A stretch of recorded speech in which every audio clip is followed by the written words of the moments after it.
अनोळखी क्रमांकावरून आलेला एखादा कॉल उचलणं किती महागात पडू शकतं याचा प्रत्यय देणारी एक धक्कादायक घटना बीड जिल्ह्यातून समोर आली आहे. व्हॉट्सअपवर आलेल्या व्हिडिओ कॉलमुळे एका बँक अधिकाऱ्याला जवळपास 24 लाख रुपयांना फटका बसलाय.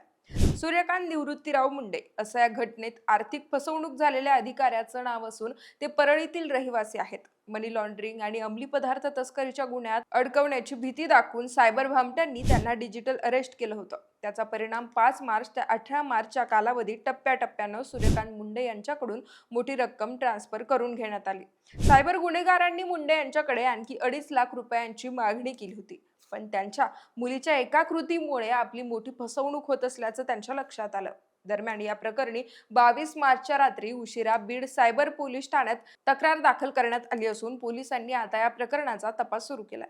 दुसरीकडे या घटनेमुळे परळीसह बीड जिल्ह्यात चांगलीच खळबळ उडाली असून डिजिटल अरेस्ट करणाऱ्या टोळीमुळे भीतीचं वातावरण निर्माण झालंय.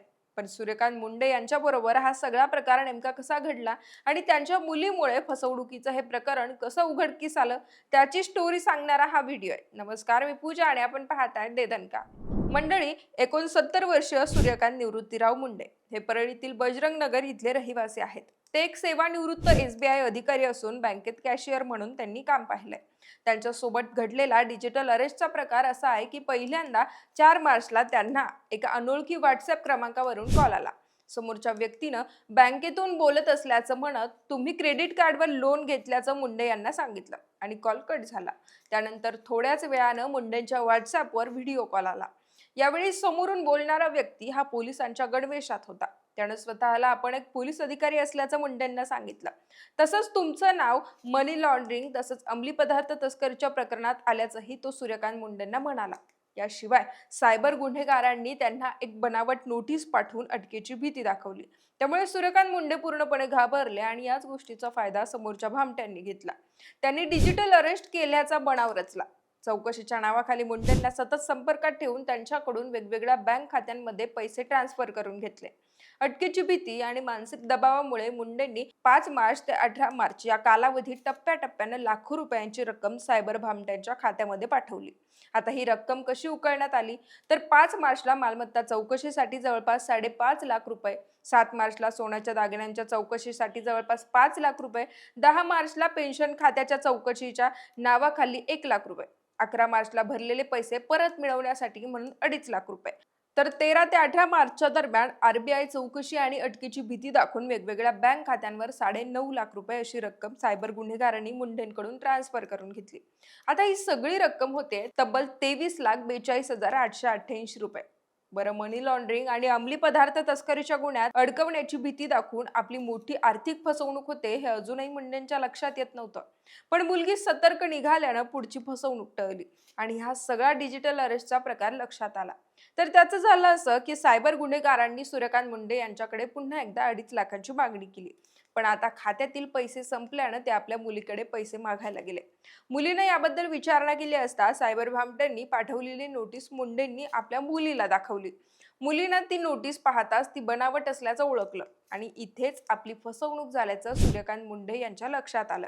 त्यानंतर त्यांनी लगेचच 1930 या हेल्पलाईन नंबरवर संपर्क साधला आणि बीड सायबर पोलीस स्टेशनमध्ये आपली सविस्तर तक्रार नोंदवली. मंडळी, पोलिसांकडून आता या प्रकरणाचा तपास चालू आहे. पण एवढ्या मोठ्या प्रमाणात एका बँक अधिकाऱ्याची फसवणूक झाल्यानं या घटनेची मोठी चर्चा सध्या बीडमध्ये रंगली आहे. पोलिसांनी नागरिकांना अशा प्रकारचे फोन कॉल्स किंवा व्हिडिओ कॉलवर विश्वास न ठेवण्याचं आवाहन केलंय. तसंच मोबाईल किंवा व्हॉट्सअपवर कोणतीही संशयास्पद बाब आढळल्यास तात्काळ सायबर हेल्पलाईनवर संपर्क साधण्याचं सांगितलंय. दरम्यान दुसरीकडे आता असाही प्रश्न विचारला जातो की डिजिटल अरेस्ट सारखा कोणताच प्रकार आपल्या कायद्यात अस्तित्वात नसल्याचं वारंवार सांगूनही काही लोक सायबर भामट्यांच्या अशा सापळ्यात कशी अडकतात. कारण अशा पद्धतीनं फसवणुकीच्या घटना रोज घडतात. त्या घटना रोज बातम्यांमध्ये येतात, पण तरीही काही जण या ऑनलाईन फ्रॉडला बळी पडतात. मंडळी, डिजिटल अरेस्ट हा कायद्यात अस्तित्वात नसलेला सायबर गुन्हेगारांचा एक प्रकारचा मोठा घोटाळा आहे. यात हे गुन्हेगार पोलीस, ED किंवा CBI अधिकारी बनून व्हिडिओ कॉलद्वारे एखाद्या गुन्ह्यासंदर्भात भीती दाखवतात.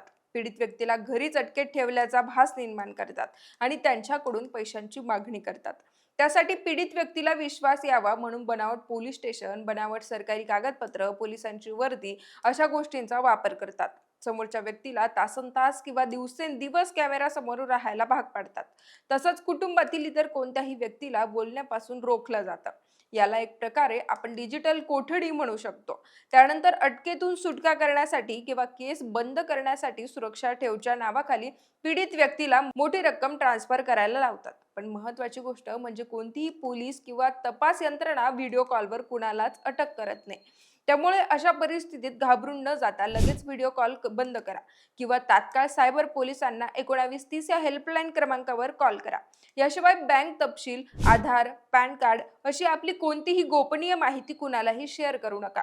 म्हणजेच आपली आर्थिक फसवणूक होणार नाही. बाकी या व्हिडिओवरची तुमची मतं आणि प्रतिक्रिया आम्हाला कमेंट्सच्या माध्यमातून कळवा आणि दिदानकाला सबस्क्राईब करायला विसरू नका.